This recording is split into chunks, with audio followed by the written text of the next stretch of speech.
Positive व्यक्ति है वही ऊंचाइयों पे पहुंचता है। फिर दूसरी बात देखिए, सबसे इंपॉर्टेंट क्या है कि जब कभी भी आप कोई कार्य करते हैं और उस कार्य को करने के बाद आप कभी भी देखिए फेलियर होते हैं, आपने खूब अभ्यास किया, बहुत मेहनत की किसी कार्य को सफल करने के लिए, लेकिन आपको उसके बाद भी असफलता हासिल हुई, तो पहले तो निराशा आती है। क्यों? क्योंकि निगेटिविटी माइंड पे हावी होती है। लेकिन उसके बाद कहीं पे हल्की सी अंदर से एक आवाज आती है कि एक प्रयास और करो। और अगर आप वो अपनी अंतरात्मा की आवाज को सुन लेते हैं और एक प्रयास और कर लेते हैं, तो आप देखिए वही प्रयास से आप सफल हो जाते हैं। और ये सबके जीवन में होता है। कोई भी आदमी ऐसा नहीं है कि वो बिना प्रयास किए ही सफल हो गया। मैं बहुतों की मैंने जीवनी पढ़ी है, बहुतों के बारे में सुना है, कोई भी आदमी आज दिन तक मुझे ऐसा नहीं मिला कि वो फर्स्ट अटेम्प्ट में ही वो सफल हो गया। हर आदमी जब उसने कई लाखों बार प्रयास किए हैं तब जा करके उसको सफलता हासिल हुई है।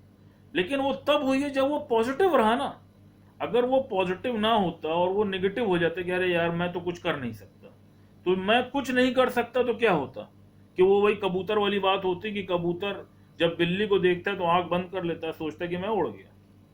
तो क्या होता है, बिल्ली उसको झपट्टा मार के खा जाती है।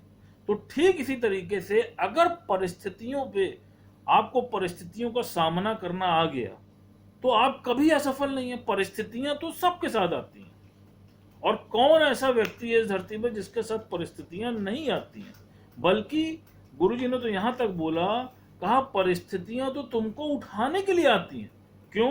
क्योंकि जो बच्चा जैसे पढ़ाई करता है, अगर आप पढ़ाई करते हैं और आप सोचिए आपको डिग्री कब मिलती है? जब आपका एग्जाम होता है।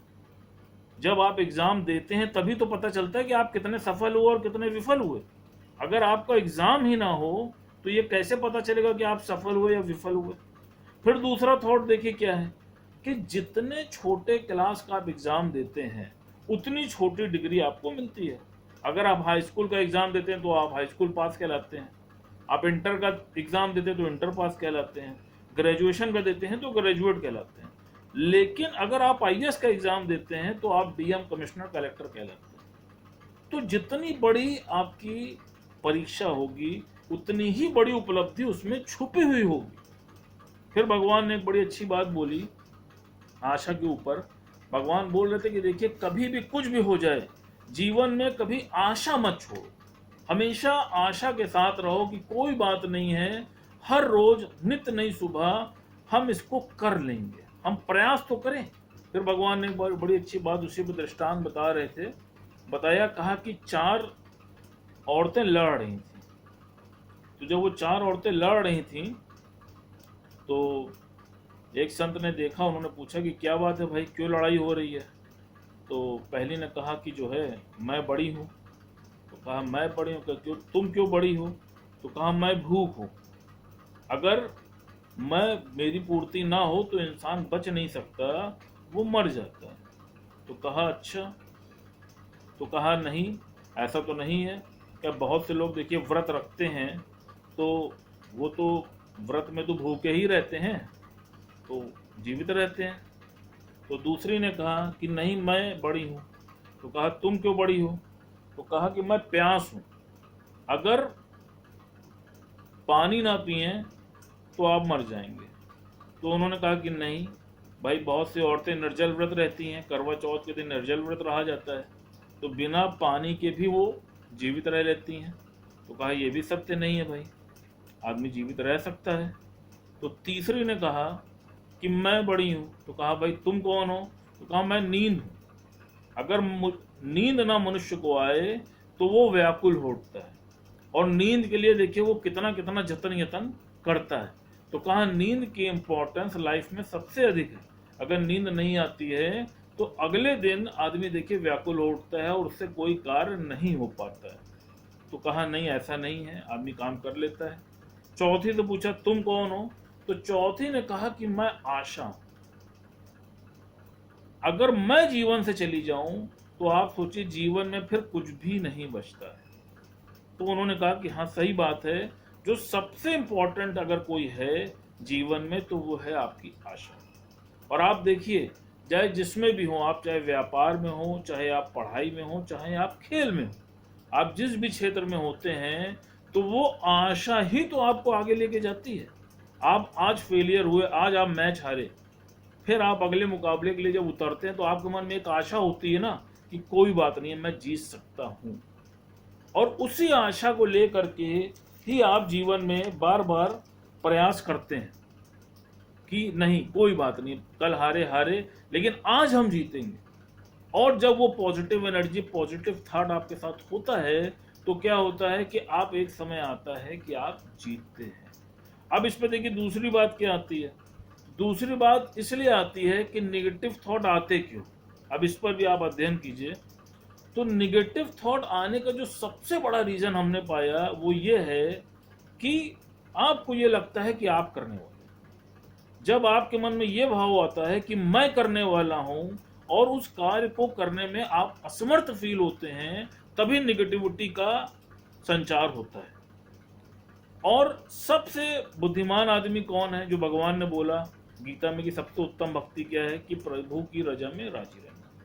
भाई जब आप ये सोचते हैं कि मैं करने वाला हूं और उसको करने में आप असमर्थ फील करते हैं, तो नेगेटिव विचार आने शुरू हो जाते हैं। अब इसका आप उल्टा कर लीजिए, जब आप हर तरफ से हार जाते हैं तब आप भगवान को समर्पण करते हैं कि प्रभु अब तुम मेरी रक्षा करो, अब मैं असहाय हो गया।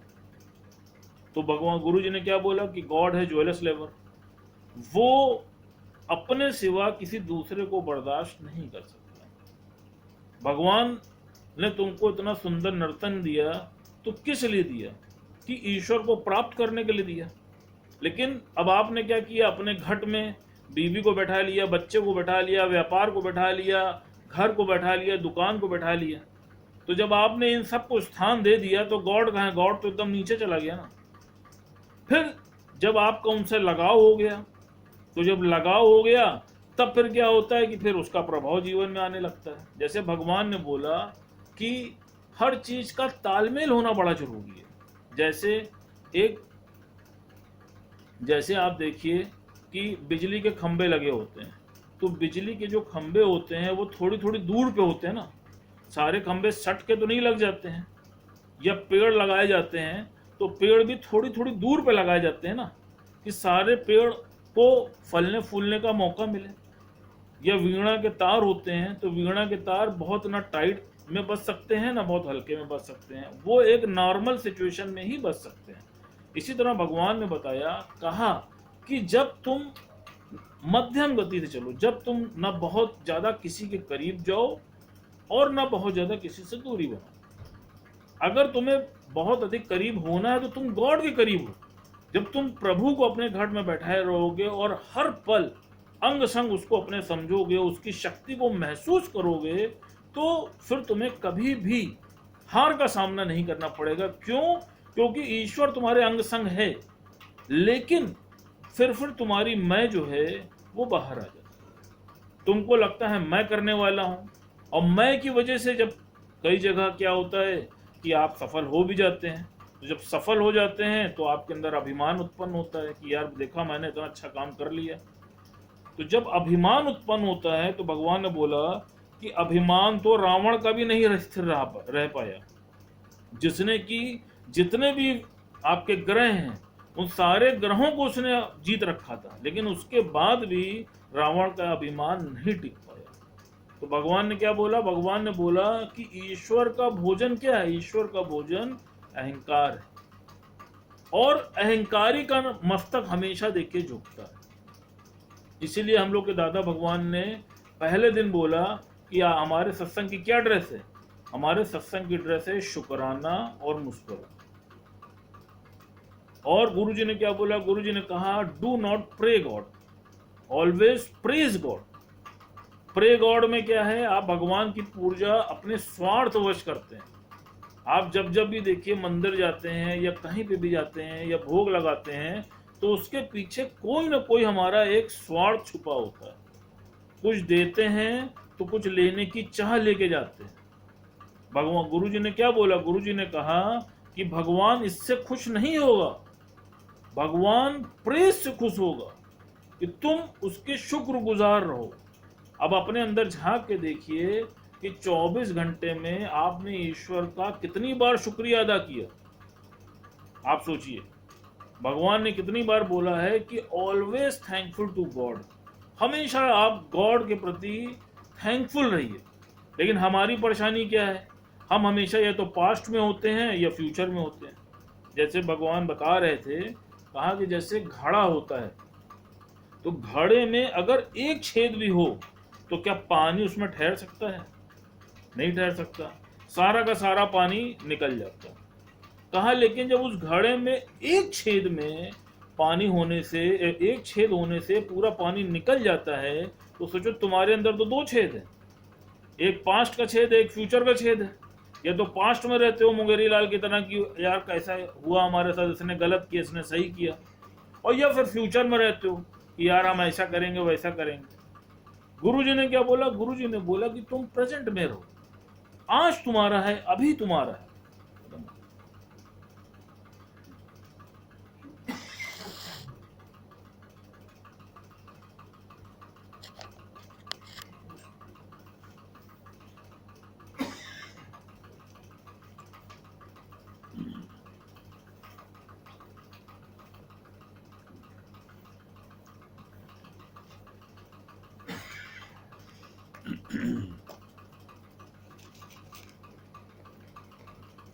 सभी प्रेमियों को हरिओम, राम राम।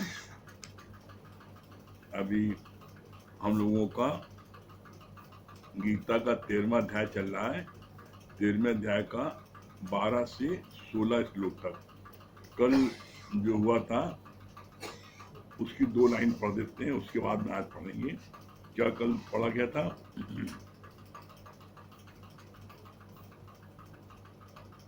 पत्थर की गुड़िया पानी में जाती है तो ठंडी होकर निकलती है, कपड़े की गुड़िया अंदर बाहर से भीगती है, बाकी नमक की गुड़िया तो स्वयं ही गुम हो जाती है। बाकी सर्व में भगवान देखना गुरु सिखाता है। कल यहाँ तक हुआ था। इसके आगे आज जो है ये 13 से 15 श्लोक क्या बोल रहे भगवान 13वें अध्याय का। लेकिन मन फिर भूल करता है, जानत तुम ही हो जाई। मन भूल क्या करता है? कितनी अच्छी बात दिखी। गुरु सब में भगवान दिखाता है, लेकिन फिर मन फिर भूल करता है। भूल क्या करता है? वो फिर भी भूल करता है कि ये मेरा बेटा है, ये मेरी बेटी है, ये मेरा दामाद है। फिर अरे न बेटा है, न बेटी, न दामाद, है ही भगवान। ऊपर लाइन में क्या बोला? गुरु हमें सब में भगवान दिखाता है कि भगवान के अलावा कोई भी चीज इस पूरे ब्रह्मांड में है ही नहीं। दूसरा कहां से आ गया? Other is hello. जहां आपने दूसरा देखा, आप समझ लीजिए आपके अंदर में या तो द्वेष आ जाएगा या आपके अंदर में अहंकार आ जाएगा। आप उससे सुपीरियर हैं, बहुत अच्छे हैं, तो आपको अहंकार आ जाएगा। और वो जो है अगर किसी चीज में आगे बढ़ गया आपसे, तो आपको उससे द्वेष हो जाएगा, जलन हो जाएगी। तो इसलिए बोला अपना आप देखो। जब अपना आप देखोगे तो सबसे फिर क्या है, सबसे प्रेम करोगे, किसी द्वेष से नहीं करोगे। फिर कितनी अच्छी बात बोली भगवान ने, जानत तुम ही हो जाए। आप भगवान को, गुरु को जितना संग करोगे, जितना रहोगे, जितना वचनों को मानोगे, बोला जानत तुम ही हो जाए। जितना आप जानते जाओगे गुरु मेरा भगवान है, as the company so the colour, तो वैसे ही आपका भी रंग हो जाएगा। आप एकदम मृदु क्या हो, जैसे पानी में जो रंग डाल दो पानी से रंग हो जाता है। इसी तरीके से आप कोरा, एकदम कोरा कागज आप इसको जिस रंग में भिगो दो, तो आप अगर संत के साथ रहते हैं, गुरु के साथ रहते हैं, भगवान के साथ रहते हैं, तो आपके अंदर वो भगवान का रंग चढ़ जाता है। और आप वही शराबी कबाबी जुआरी साथ रहते हैं तो आपका रंग उसमें चढ़ जाता है। तो इसीलिए भगवान ने बोला, you just tell me what is your company, I will tell you what is your character. Company का बड़ा महत्व होता है। तो इसलिए हम देखें हम गुरु का कितना संग करते हैं, साधु संतों को कितना संग करते हैं, सत्संग का कितना संग करते हैं। अभी भी आप देख लो, चेक कर लो कि 24 घंटे में आप माया वालों का संग कितना करते हो और गुरु का संग कितना करते हो। जिसका ज्यादा संग करोगे उसका असर होगा। तो कोशिश ये करो अधिक से अधिक सत्संग का संग हो, गुरु का संग हो। और सत्संग का संग होने के लिए ही गुरु जी ने कितना अच्छा नियम बना दिया है कि सुबह 8 से लेकर 9:20 तक प्रातःकाल, रात में 8 से 9:20 तक, दोनों समय। जब दोनों समय आप सत्संग में बैठोगे, इसके बाद में आप किसी प्रेमी से मिलो जुलोगे, बताओगे, निष्काम में जाओगे, तो आपके पास में दिन भर पी की पचन में या पी के पचान में। इससे क्या होगा, आपकी उन्नति बहुत तेजी से होगी। इस बात को हम अपने जीवन के अनुभव से आपको कह रहे हैं। कुछ मत करो, सिर्फ आप दोनों समय सत्संग में नियम से बैठ जाओ समय से, बस। आप देखोगे आपकी उन्नति अपने आप होती जा रही है, कुछ नहीं करना पड़ रहा है। किसी प्रेमी ने कहा हम कुछ नहीं करेंगे तो कैसे उन्नति हो जाएगी। बड़ा अच्छा गुरु जी ने कहा इसका जवाब आपको कल देंगे हम। और अगले दिन प्रातःकाल बुलाया और उसको नाव पर अपने साथ बैठाया और इस पार से उस पार नाव पर ले गए। बोला बताओ तुमने क्या किया। तुम नदी के उस पार से इस पार आ गए, ठंडी हवा का आनंद लिया, भजन कीर्तन किए, नाश्ता पानी किया, मौज मस्ती की। तुमने क्या किया, तुमने नाव चलाई नाविक ने, वो तुमको इधर पहुंचा दिया। तो बोला इसी तरीके से गुरु है। गुरु बार बार आपको पुकार कहता है, करुणा से कहता है, आओ मेरी नैया में ले जाऊंगा भोपाल। तुम सिर्फ गुरु की नैया में, ये सत्संग रूपी नैया कौन सी गुरु की, ये सत्संग रूपी नैया है, तो इसमें बैठ जाओ तो गुरु तुम्हें भव से पार कर देगा। कुछ नहीं तुमको करना पड़ेगा, तुम्हें आनंद और शांति मिलेगी। फिर कितनी अच्छी बात बोली भगवान ने। तुम कहते हो हमने ब्रह्म का अनुभव किया है, तो भी केवल एक अंश तक ही किया है। किसी को मौत का दुख नहीं लगता तो फिर अपमान की चोट गहरी कैसे लग जाती है। बड़ी बड़ी सुंदर पॉइंट भगवान ने बोला है।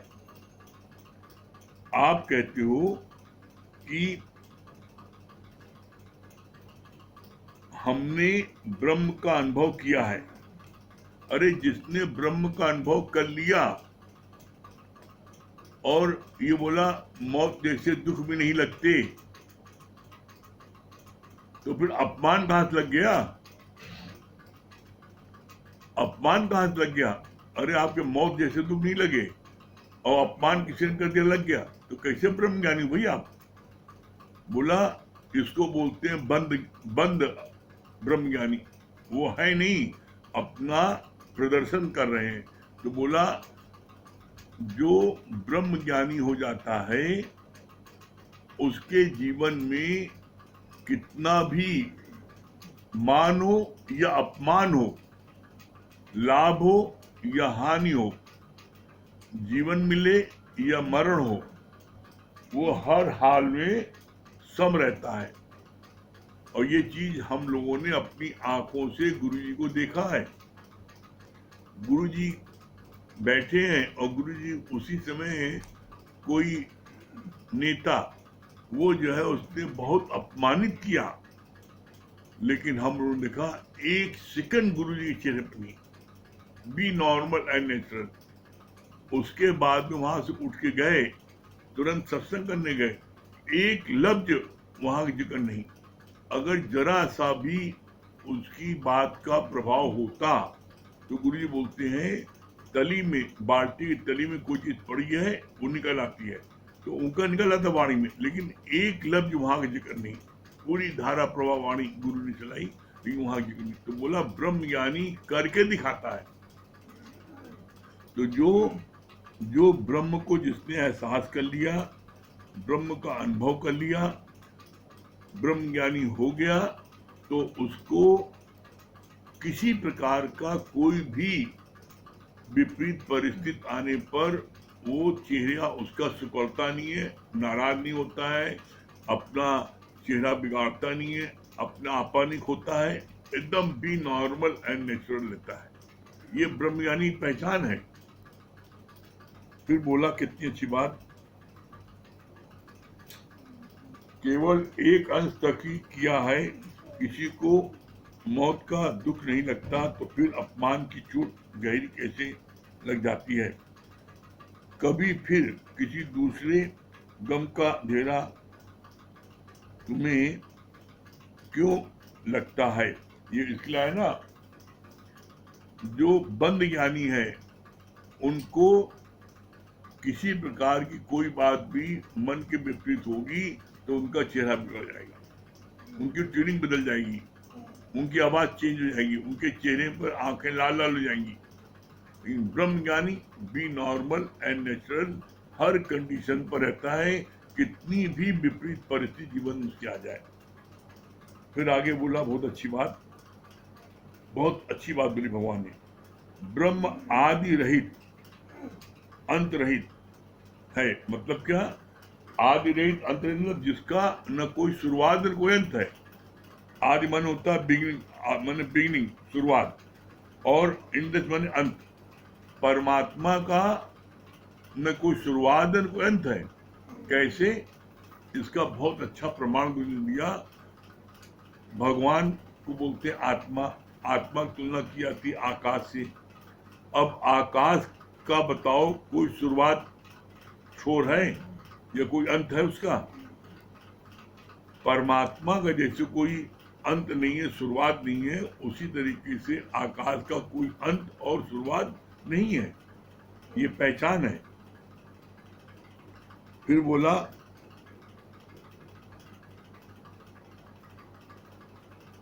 राम तीर्थ से किसी ने कहा तुम भगवान के मैसेंजर हो। राम तीर्थ बोले this is great insult for me. तुम भगवान हो? तो बोला, फिर पूछा क्या तुम भगवान हो? तो राम तीर्थ ने जवाब दिया I am before God was, मैं भगवान से ही पहले हूं। फिर क्या बोला, भगवान नाम बोलने वाला भी मैं हूं। ऐसी खुमकी थी राम तीर्थ में। फिर आगे बोला द्वैत का धुआं नहीं, अद्वैत की आग, जलाया जाए उसको तो बचे न उसकी रात। क्या बोला, द्वैत का धुआं नहीं। जब तुम द्वैत, द्वैत माने दूसरा, जब तुम दूसरा देखते हो तो धुआं दिखाई नहीं पड़ता, लेकिन वो अंदर ही अंदर धुआं निकलता है। जहां तुमने दूसरा देखा तो अंदर खौलन होती है, अपने दुश्मन को देखा खौलन होती है। द्वैत, द्वैत का धुआं नहीं, धुआं दिखाई नहीं पड़ता, लेकिन धुआं बहुत तेज सुलगता है, तुम जलते हो। लेकिन जब आप दूसरा देखते हो तो फिर अद्वैत की आग। बोला अद्वैत की जो है, जब तुम अद्वैत में आ जाते हो तो कैसी भी आग लगी हो तुम्हें फर्क नहीं पड़ता, तो अपने शांत रूप रहते हो।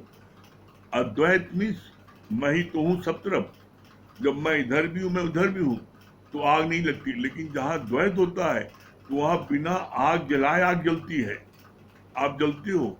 कोई आपको दुश्मन आ रहा, आप देख लिया, आपको आग लग गई, आप जल के खाक हो गए।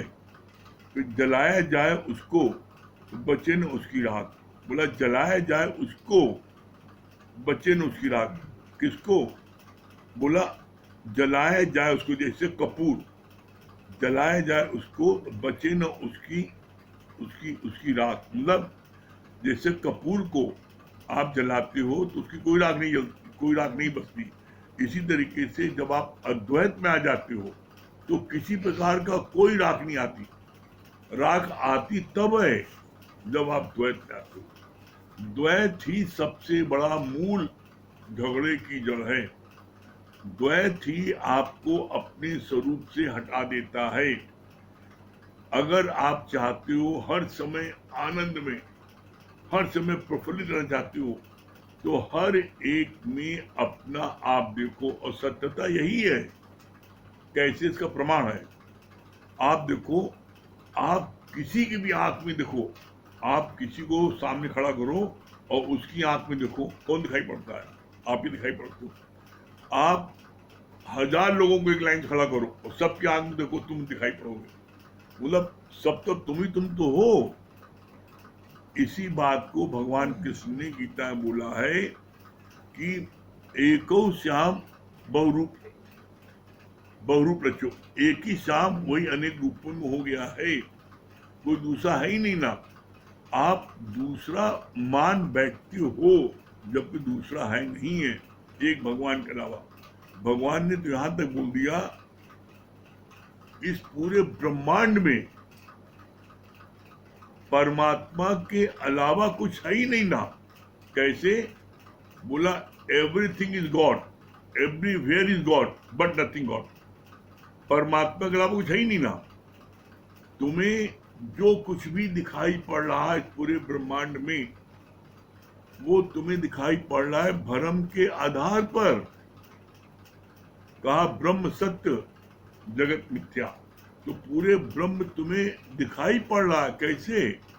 बोला ये जो तुम देख रहे हो पूरा, ये तुम्हें भ्रम के द्वारा दिखाई पड़ रहा है। जैसे रस्सी में तुम्हें सांप दिखाई पड़ता है, कब? अंधेरे में। आप जब लाइट जला देते हो तो आपका वो भ्रम दूर हो जाता है कि ये सांप है, अरे ये तो रस्सी, हम डर रहे थे। जैसे रस्सी होते वो सांप दिखाई पड़ता है, इसी तरीके से पूरा ब्रह्मांड वही ब्रह्म रूप है, लेकिन आपको अलग अलग दिखाई पड़ता है। ये गाय है, ये बैल है, ये शेर है, ये हाथी है, ये लड़का है, ये लड़की है, ये पोता है, ये पोती है। विभिन्न रूप जो दिखाई पड़ रहे हैं वो है परमात्मा के, लेकिन सारी चीज दिखाई पड़ रही है आपको भ्रम के कारण। इसीलिए गुरु जी ने बहुत अच्छी बात बोली, तुम्हारा भ्रम कब दूर होता है? जैसे अंधकार में रस्सी सर्प दिखाई पड़ती है, लाइट जलाते हो तो आपका भ्रम दूर हो जाता है। एकदम ठीक इसी प्रकार से जिस दिन गुरु ज्ञान का दीपक मन मंदिर में आप जला लोगे, आपके सारे भ्रम दूर हो जाएंगे। इसलिए कहा जाता है गुरु ज्ञान का दीपक मन मंदिर में हर वक्त जलाए रखना पड़ता है। अगर आप गुरु के ज्ञान का दीपक मन मंदिर में जला के रखोगे तो आपको दूसरा दिखेगा नहीं, वो ब्रह्म ही ब्रह्म समाया। ये चीज एक दिन में नहीं होगी। ये चीज आप जब रोज रोज अभ्यास करोगे, आपको दिखाएगा ये फलाना नहीं, है ही भगवान, है ही भगवान। बार बार आप अपने को वैसा बोलोगे तो क्या होगा? फिर आपको भगवान ही नजर आएगा। अभ्यास करना पड़ेगा। क्या बोलते हैं भगवान? करत करत अभ्यास के जड़ मत हो सुजान। अरे आप जब अभ्यास करोगे जड़ चीज भी सुजान आती है। कैसे? इसका आप प्रैक्टिकल अपने जीवन में देख लो। आप क्या देखो प्रैक्टिकल जीवन में? आप जब शुरू में आप साइकिल चलाना सीखते हो, कार चलाना सीखते हो, तो कैसे करते हो? कितनी जोर से हैंडल पकड़ते हो दोनों हाथ से, हैं? और जब आप चलाना सीख जाते हो तो आप एक उंगली से आप हैंडल पकड़ लेते हो, चाहे वो साइकिल की हो चाहे वो कार की हो, और एक उंगली से आप हैंडल घुमाते हो। आप उसमें इतना टेंशन नहीं लेते हो। क्यों? क्योंकि practice make man perfect. Practice जो है वो आपको परफेक्ट बना देती है। आप बस रोज प्रैक्टिस में जुटे रहो, हटो नहीं। फिर कितनी अच्छी बात बोली भगवान ने, गुरु से ही सबने तेरे भीतर द्वैत की बातें डाली है। बोला शुरू से ही सबने तेरे भीतर द्वैत की बात डाली है, तो अब अद्वैत में टिकना मुश्किल लगता है। क्या मतलब? ध्यान देना आप। शुरू से ही सबने तेरे भीतर द्वैत की बात डाली है, तो अब अद्वैत में टिकना मुश्किल लगता है। क्यों? अब आप देखो, याद करो, जैसे ही बच्चा धरती पर आता है माँ के गर्भ से, और उसको वो अभी थोड़ा ही सा है, 10 ही दिन का 5 दिन का हुआ है, और उसको देखो, उसको अम्मा क्या बोलती है? देखो तुम्हारे पापा आ गए, देखो तुम्हारा बड़ा भाई आ गया, ये देखो तुम्हारी मौसी आ गई, ये तुम्हारे चाचा आ गए, मामा आ गए। द्वैत। और ये द्वैत जो है शुरू से वेरी फर्स्ट डे से उसको भरने लगे। अब वो ये भूल गया, माता मदालसा की तरह उन्होंने लोरी नहीं सुनाई बच्चे को शुरू में कि शुद्धोसी बुद्धोसी निरंजनोसी। अगर ये सुनाया होता तो अपने स्वरूप में आता, वो जानता कि मैं ब्रह्म हूं, जानता। लेकिन उसको तो शुरू से द्वैत का पाठ पढ़ाया गया, इसलिए वो द्वैत में आ गया, और वो द्वैत इतना पक्का हो गया वो जाता नहीं। तो गुरु जी ने बड़ा अच्छा अच्छा जवाब दिया, जैसे सुन सुन करके द्वैत पक्का हुआ है, वैसे ही ब्रह्म ज्ञान में इतनी पावर है कि आप रोज सुनते सुनते सुनते सुनते आप जो है द्वैत से अद्वैत में आ जाओगी। जैसे आपने इतने दिन सुना, जब दुनिया वालों के साथ थे, माए वालों के साथ थे, घर वालों के साथ थे, तो आपने द्वैत की बात सुनी। अब आपको जीवन में गुरु मिल गया है। अब गुरु का आप जब संग करोगे, सत्संग रोज लोगे, तो यहाँ पर रोज अद्वैत की बात चलती है। तो आप जब रोज रोज अद्वैत की बात सुनोगे, रोज बात सुनोगे गुरु की, द्वैत बना ही नहीं है, दूसरा है ही नहीं। आप जब रोज सुनोगे तो धीरे धीरे क्या होता है, धीरे धीरे धीरे आपका वो चीज जो है मिटती आएगी। कैसे? इसका बड़ा सुंदर गुरु ने दृष्टांत बोला जैसे घर में कभी आप देखो किसी जगह पर कोई केमिकल या कोई डार्क कोई रंग का कोई चीज जमीन पर गिर जाती है, तो वो चीज जो है आप उसको कितना भी किसी चीज से पूछो या कोई चीज उसमें मसाला डालो कि छूट जाए, नहीं छूटता। गुरु बोला आप कुछ भी न करो, बस सिर्फ रोज गीला पोछा लगाते रहो, रोज दोनों समय, रोज सुबह शाम गीला पोछा लगाओ।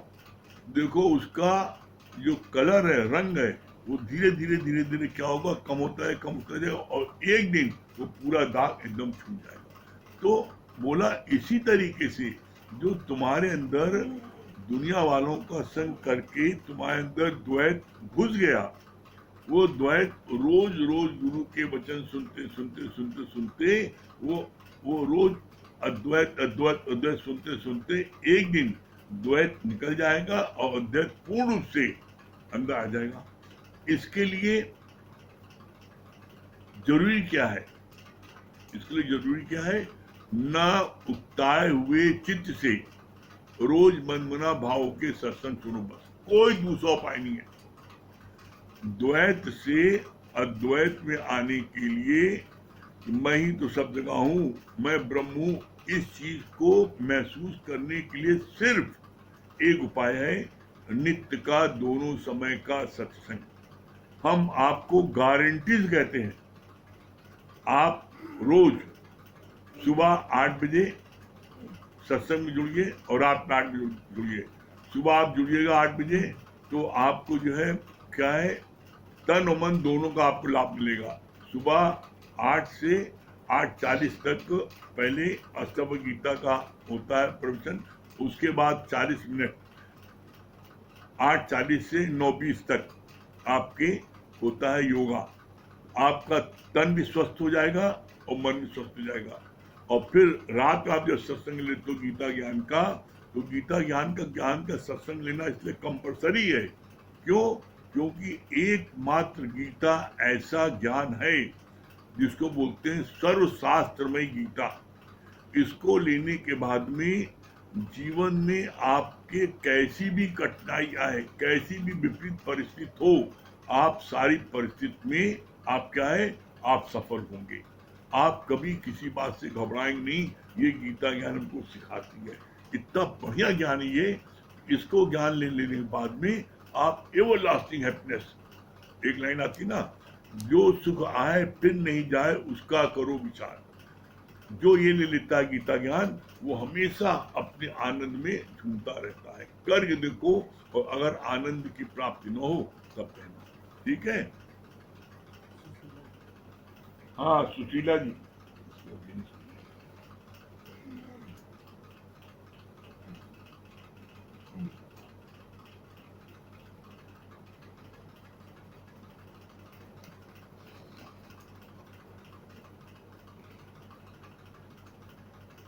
हाँ सुशीला जी क्या बता रही हैं?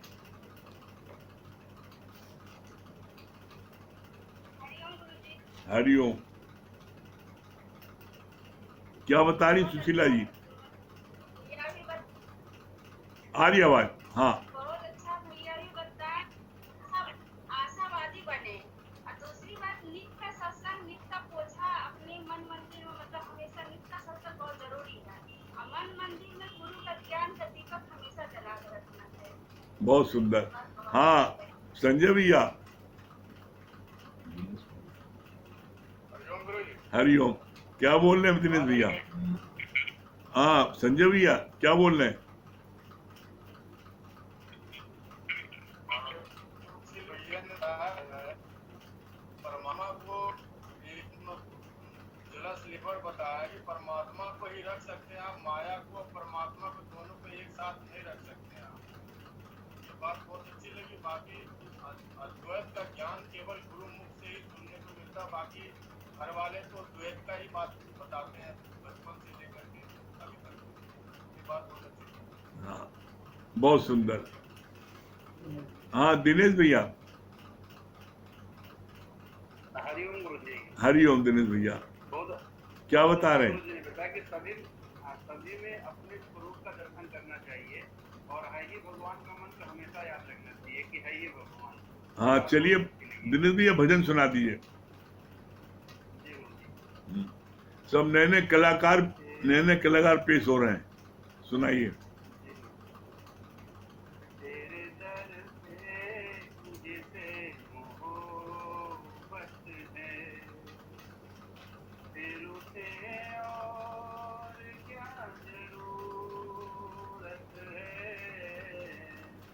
तेरू से और क्या जरूरत है, तेरे दर पे जिसे मोहब्बत है, तेरू से और क्या जरूरत है, तेरू से और क्या जरूरत है, हर घड़ी चैन से उसकी गुजरे, हर घड़ी उसकी चैन से गुजरे, जिस पे होती तेरी इनायत है, जिस पे होती तेरी इनायत है, जिस पे होती तेरी इनायत है, जन्मों जन्मों के गुनाह माफ करे, जन्मों जन्मों के गुनाह माफ करे, ऐसे सतगुरु की ये अदालत है, ऐसे सतगुरु की ये अदालत है, ऐसे सतगुरु की ये अदालत है, उसकी कुतिया महल से भी ऊंची, उसकी कुतिया महल से भी ऊंची, नम की जिसके पास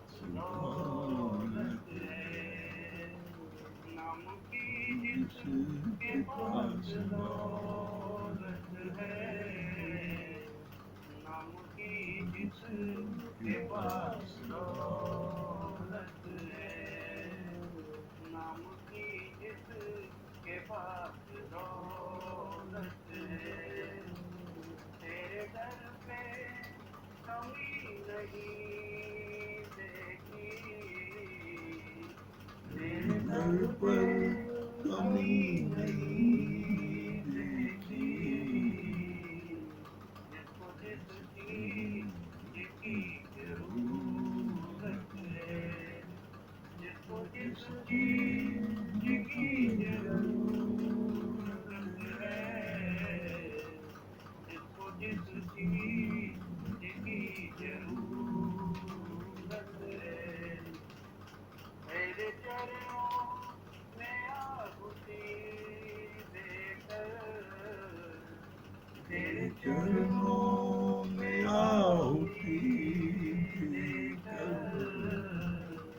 हर घड़ी कितनी खूबसूरत है, हर घड़ी कितनी खूबसूरत है, हर घड़ी कितनी खूबसूरत है, तेरे दर पे जिसे मोहब्बत है,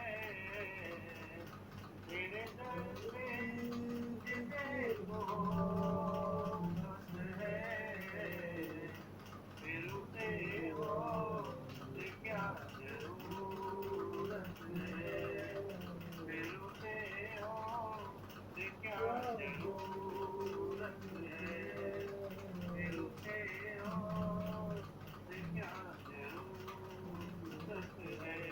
हरिओम। बहुत अच्छे, बहुत बढ़िया दिनेश भैया।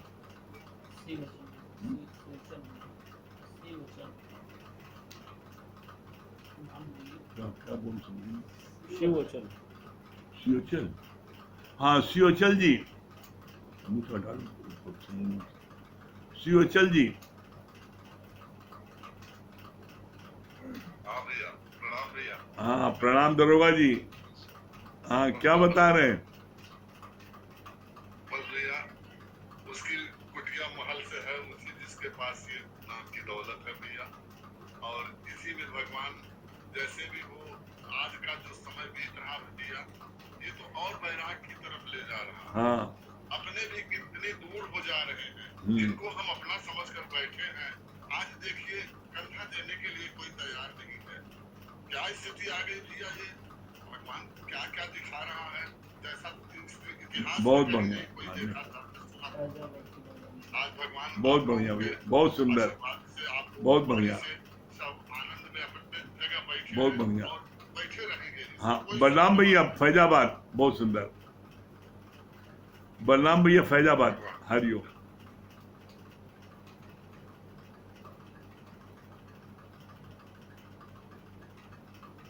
हरिओम अंकल। हाँ हरिओम, हरिओम भैया, हरिओम।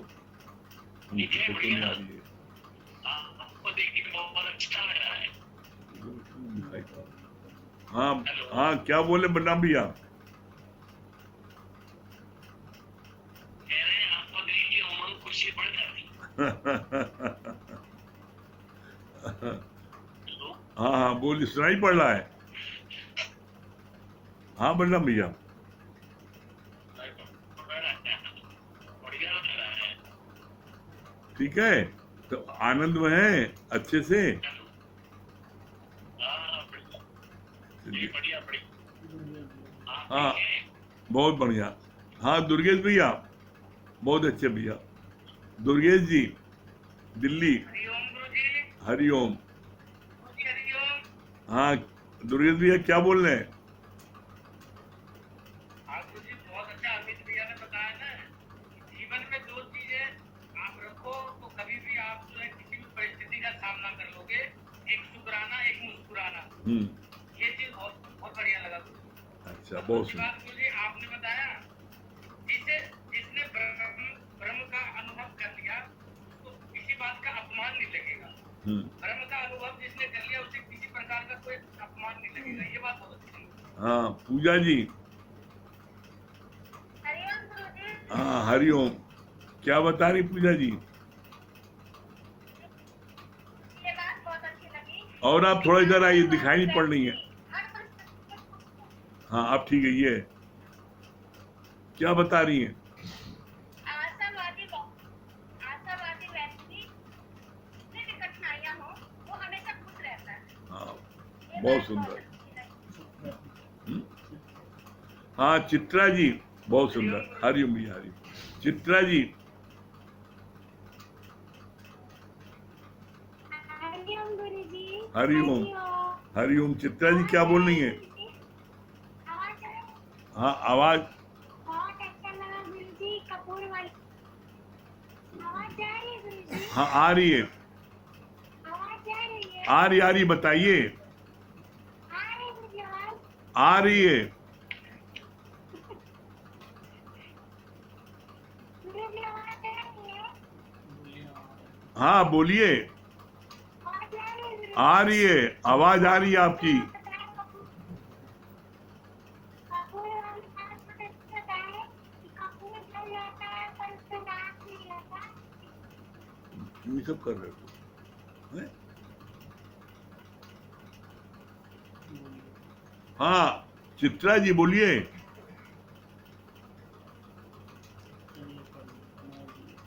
हाँ महेश भैया।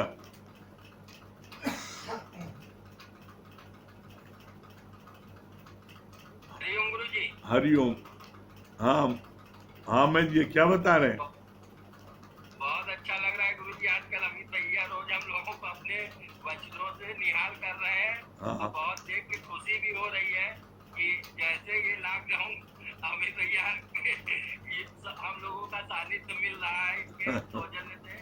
ऐसे आपने बताया ना अभी इन्होंने कि मतलब एक फूल, मतलब बेटे ने कमरे में फूल भरा था लेकिन उसको आशावादी नहीं था, लेकिन उसने लीप भरी थी तो सोच रहा था लीप भरी लेकिन घोड़ा यही कहीं होगा। तो सच में जैसे आशावादी अगर रहेंगे तो आज हम अमित भैया को देख के ऐसा लग भी रहा है कि जैसे जीवन में सब कुछ न रहे हाँ। लेकिन अगर एक आशा है कि नहीं आई कैन, तो ये सब चीज बस गुरु जी के सानिध्य में आप लोग की कृपा से ही हो पा रहा है। बहुत सच सुंदर। बात है। हाँ मैं दिया कि मम्मी वेरी गुड। ये शुक्राना मुस्कुराने को आ गया। सब आपको कृपा है। भैया देख के बहुत अच्छा लग रहा है। अब मुझे देख बहुत अच्छा लग रहा है। अच्छा बहुत सुंदर। हाँ कंचन जी कानपुर। हरिओम गुरुजी। हरिओम शादी। हरिओम गुरुजी। हरिओम। हाँ क्या बता रही है? हाँ गुरुजी, ये बहुत अच्छा लगा। द्वैत से आदर्श में आने के लिए नृत्य का सत्संग बहुत जरूरी है। और गुरुजी ये नहीं चला जो सुख आए फिर नहीं जाए उसका करो विचार। हाँ बहुत अच्छा लगा गुरुजी। हरिओम हाँ गुरुजी। बहुत सुंदर। मंगल भैया। दूसरा पटा हरिओम पहले गुरुजी। से। हाँ मंगल भैया क्या बता रहे हैं? हरिओम। हरिओम भैया। बहुत अच्छा। अमित भैया को देख के मन बड़ा प्रफुल्लित हो जाता है। अमित भैया ने बहुत अच्छा बताया हाँ कि मैं करने वाला हूँ तो काम तो हो जाएगा मगर अंदर अभिमान आ जाएगा। हाँ और ये अभिमान ही भगवान का जो है भोजन है। और बहुत अच्छा लग रहा है 2 दिन से अमित भैया को देख के। बहुत सुंदर। बहुत बढ़िया। हाँ मुकेश भैया बहुत सुंदर। मुकेश भैया।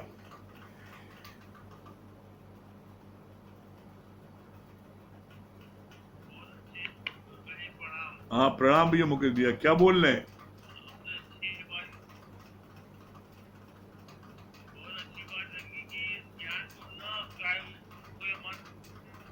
हैं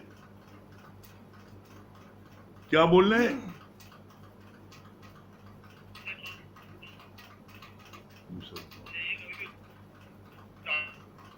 करना नहीं चाहिए हैं?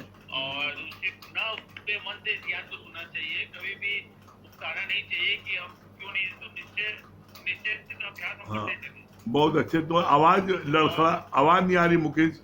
आवाज जो तुम्हारी हो रही है। हाँ नीलू जी और आवाज तुम्हारी नहीं आ पा रही है, भबड़ा रही है। नीलू जी,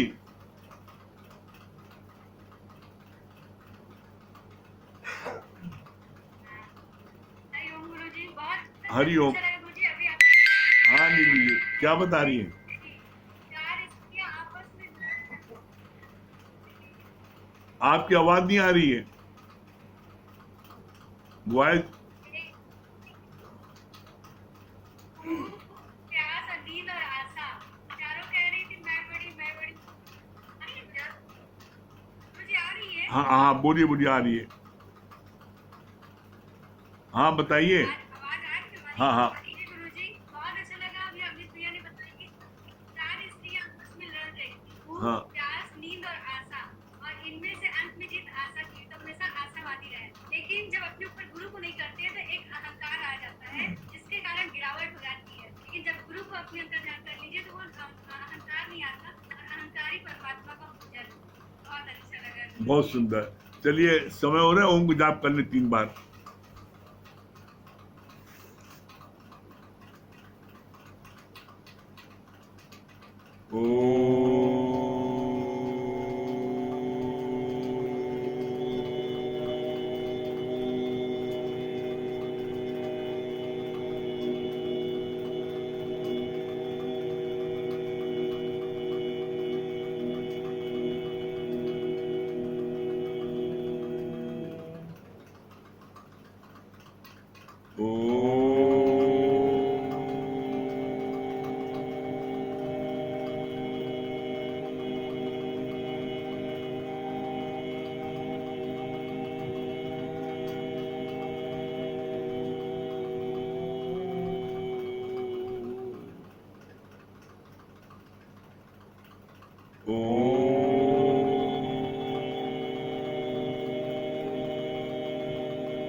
सभी प्रेमियों को हरिओम, राम राम।